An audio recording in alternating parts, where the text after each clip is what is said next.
கிறிஸ்துவுக்கு அன்பானவர்களே, ஆண்டுடைய நல்ல பெயரிலே உங்களை வாழ்த்தி ஆசீர்வதிக்கிறேன். தேவன் இந்த புதிய நாளின் நன்மைகளை மென்மொழியை கொடுத்து நம்மை தாங்குவாராக.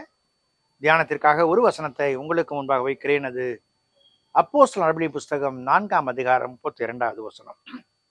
விசுவாசிகளாகிய திரளான கூட்டத்தார் ஒரே இருதயமும் ஒரே மனமுள்ளவர்களாயிருந்தார்கள். ஒருவனாகிலும் தனக்குள்ளவைகளிலிருந்து ஒன்றையும் தன்னுடையதென்று சொல்லவில்லை, சகலமும் அவர்களுக்கு பொதுவாயிருந்தது. சில நேரங்களிலே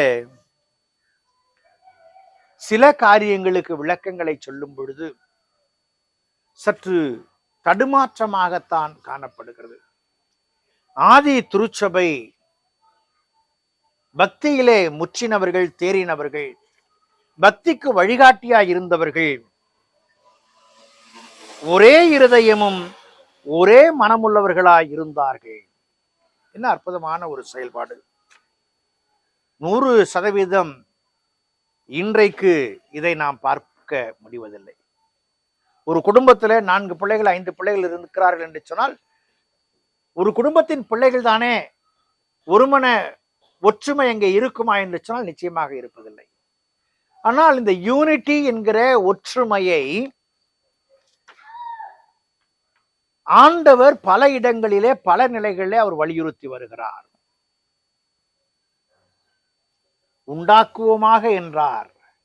அங்கே ட்ரையோன் காட் அங்கே வெளிப்படுகிறது.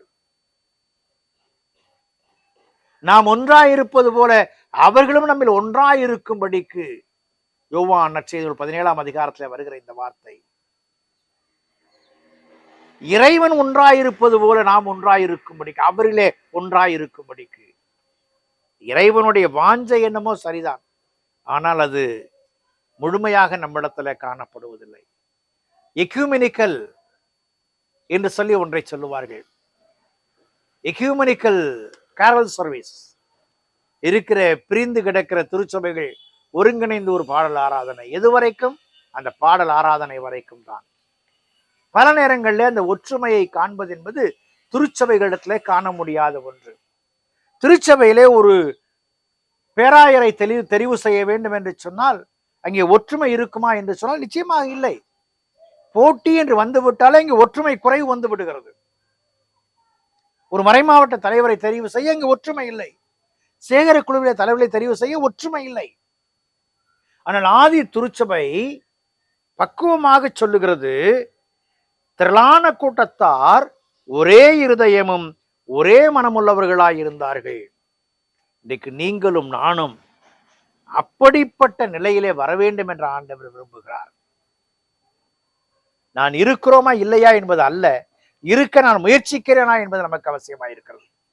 எங்கே நான் விட்டு கொடுக்க வேண்டும் அங்கே விட்டு கொடுக்கும் பொழுது அங்கே வெற்றியின் சாயலையும் ஒரு மனதையும் கொண்டு வருகிற நிலைக்கினராக நாம் வளர்க்கப்படுகிற பிள்ளைகளாய் காணப்படுவோம். அன்புக்குரிய விசுவாசிகளே, அந்த எண்ணங்களில் அர்ப்பணிப்போம், ஒருமைப்பாட்டை தேடுவோம். ஒரே சிந்தையோடு இருக்கும் பொழுது தேவன் நம்மை அபிரித ஆசீர்வாதத்தை நடத்துவார் என்பதில் மாற்றம் இல்லை. ஒப்புக் கொடுப்போம், கடவுள் நடத்துவார். ஜெபம் செய்வோம். கிருபை நிறைந்த நல்ல ஆண்டவரே, இந்த நாளுக்கு 5 விளைக்காய் நன்றி செலுத்துகிறோம். திருக்கரங்களை எங்களை தாழ்த்துகிறோம் சாமி. ஒருமைப்பாட்டின் சிந்தையங்களில் வளர்க்க நீர் கிருபை வராட்டும். அதற்கேற்ற கனிகளை தர நாங்கள் ஆயத்தப்பட உதவி செய்யும். இயேசுவில் ஜெபிக்கிறோம், ஜெபக்குள் பிதாவே, ஆமென்.